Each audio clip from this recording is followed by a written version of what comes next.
and welcome to Foxon Media Digital. My name's Amy and today I'm joined by Cynthia Ourfalian, who does business development for North America at RepRisk. So welcome, Cynthia. It's great to have you back on the channel. Yeah, it's really great to be back here as well. Yeah, it's a while since we last interviewed you, but of course you were at the Summit for ESG in New York last week. It was great to catch up in person, but we wanted to catch up post-event just to find out a bit more about yourself and what RepRisk are doing. So could you tell us a little bit about yourself and your company? Yeah, for sure. My name is Cynthia, and I'm part of the business development team at RepRisk based in Toronto. So just a quick note on RepRisk, we are a pioneer in ESG data science, and essentially we provide qualitative research as well as quantitative data on ESG and business conduct risks. And how we do that is by leveraging AI and machine learning together with human intelligence to capture the relevant risk incidents on both companies and infrastructure projects as reported by third-party sources and stakeholders. So like NGOs, governmental bodies, regulatory reports, and various news outlets, just to name a few. So if we look across our client base, typically our data is used to identify, assess, and mitigate ESG and business conduct risks. And this could be for our clients' own investments and operations, or it could be for their client or supplier portfolios. That's fantastic. Well, thank you for that. And in light of all that, then, given your specialism, could you tell us a little bit about the industry trends right now when it comes to ratings versus raw ESG data? Yeah, for sure. So I would say that based on my discussions with various client segments, I'm seeing a clear shift towards demand for underlying raw ESG data. And really, it boils down to two main contributing factors. One of them is that for sure it's driven by regulatory requirements, as we all know. So, for example, recently I was talking to a US-based asset manager, and they have global operations and investments. And so they were looking to be in alignment with SFDR Articles 8 and 9. And they realized they were missing specific governance related data points, and that's why they were speaking to us. Another example I can think of is last year, for example, when the Modern Slavery Act came into effect in Canada, suddenly we saw a surge in demand from the corporate segment in our modern slavery data, and specifically as it relates to child labor issues, forced labor issues, human trafficking related issues, to do a more robust due diligence across their supply chain. And the second contributing factor I would say is that as the industry matures, more and more investors are now interested to look into risk incidents that are relevant for their investment mandate, and specifically based on where they're invested in terms of sectors and industries. So clearly, for example, if you're invested in the oil and gas sector, the risk profile of the company is going to look different than if you're invested in the tech sector.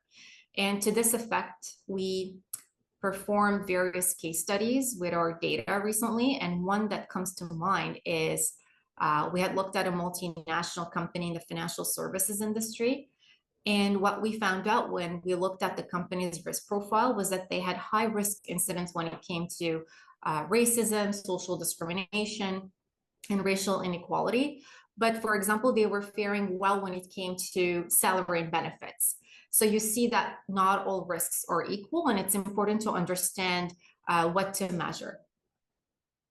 Yeah, exactly. Very essential to hone in on those specific points, because I think we have a tendency to sort of lump them all together, but it's not like a simple box ticking exercise, as you say. You need to understand the elements. Yeah, for sure. You need to have the underlying raw ESG data to understand the nuances of the different risk profiles. And yeah, so it's no wonder that, we're seeing more and more shift towards that. Exactly. So that being said, to what extent is data from public sources rather than company reported more valuable in assessing downside protection, helping investors avoid greenwashing allegations altogether? So I think really the challenge is when companies are able to cherry pick what they report and leave out certain things. And especially if the items that they're leaving out are material business conduct risks. And in fact, KPMG had released a sustainability reporting in the recent past, where they had looked at the largest 250 public companies globally. And their findings were that even though 96% of them had some sort of sustainability disclosure, only 6% of them were actually disclosing on their negative contributions towards the sustainable development goals. So you see there's a major positive bias, and perhaps then it's there's not such a big coincidence that we're seeing a rise in demand in assurance when it comes to ESG and sustainability data, if it's ever to be considered at par with financial data. And right now, we're also seeing increasingly certain regulators addressing this issue. So, for example, with CSRD, they're looking to introduce the topic of assurance in stage phases. And at the same time, just investors generally want to be on top of the good with the bad to effectively allocate capital to make good investment decisions. And typically they would need to do their own extensive research, and for that you need robust third-party ESG data. Having said that, though, I would say that I think the regulators globally are trying to address this greenwashing issue because it's been pretty prominent in the past few years. Of course, certain areas are more stringent than others.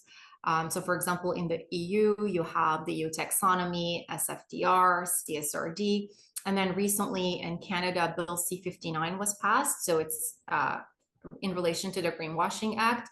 And essentially what it's saying is that if a company is to make some sort of a sustainability claim, it has to be scientifically backed and the methodology has to be internationally acknowledged. And guess what?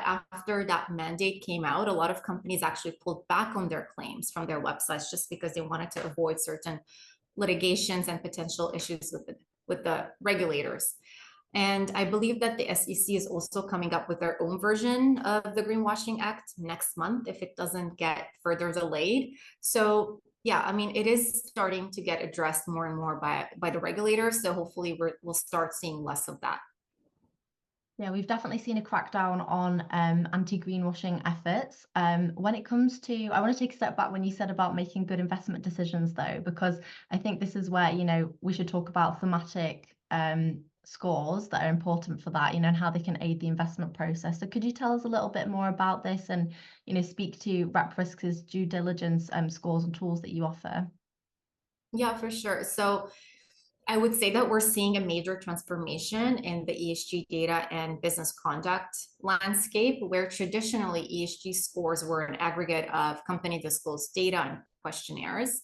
Right now, we're seeing an increase in demand of this aggregation of the ESG scores for the exact reasons that I was just mentioning. It's driven by the regulator. It's also driven by investors wanting to be on top of the relevant risk incidents. And for that, you need that disaggregated score to effectively identify, assess, and mitigate the relevant business conduct risks for investments and operations. And as well, if you want to make the correct assessment of the impact of companies on both the people and the environment. And, the other thing is that when you take an aggregated ESG score based on predominantly company reported data, it naturally is going to mask certain risks that you want to be on top of. And this is why we're also seeing an increase in demand for alternative ESG and business conduct risk data. So specifically, demand in data outside of company reported data. And in reality, for the most part, this is how our clients are using RepRisk, is that for the most part, they would have access to the company reported data, and then they want to have our data for that outside in lens to have that holistic company and portfolio view to help future-proof their investments. And so seeing this demand in the marketplace, RepRisk launched the due diligence scores back in May of this year, where essentially they're off-the-shelf thematic scores on over 270,000 public and private companies. And what it does is it allows you to perform due diligence and norms-based screening to identify high-risk companies. As well, it helps you to assess and flag your investments, operations, clients, and suppliers for violations in business conduct norms, in regulations, and internal policies.